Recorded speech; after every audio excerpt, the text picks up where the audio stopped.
再来关心，这是屏东潮州新正年市集单位，会当讲是真抢市，已经超过20年历史。今年咱看到一半区拢总干那336个价位，现场超过3000外个做生意的摊贩要来登记，着签率干那一成，会当讲是有史以来上歹抽到。另外，今年特区的部分，咱看到增加85个单位，不离个特一区上届悬得标的金额，拢总202000块22块，同款嘛是有史以来上届侪钱的记录，咱看到真侪摊贩拢是真拍手伫咧开钱，就是看到新正年的生意会当来大抽，莫怪人咧讲树仔有偌大，影就偌大。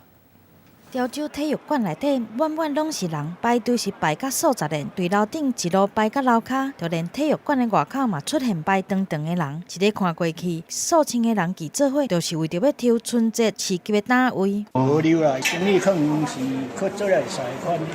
一点仔趁。排队的人将体育馆是挤甲满满满，搁较含的是，搁有民众前一天暗时就摕椅仔来咧占位，因为潮州春节市集对30暝就开始，会一路开到初三，连续4天24点钟无休困。马拉松式的摆档，嘛互市场的单位是真歹抢。今年有336个位置，中签率大概1成左右，今年特别低。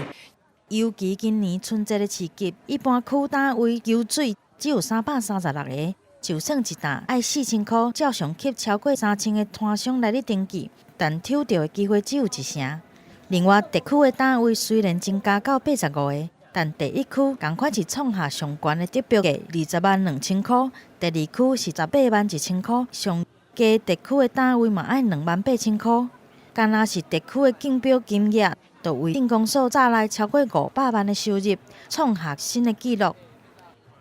今年的特区是85个摊位，最高的投标金额是202022。今年总特区的收入是508万，比去年大概多了将近100万左右。竞标的单位收入创新纪录，说同款是真歹抢到，嘛会当看出潮州春节市集商机是真惊人。记者综合报道。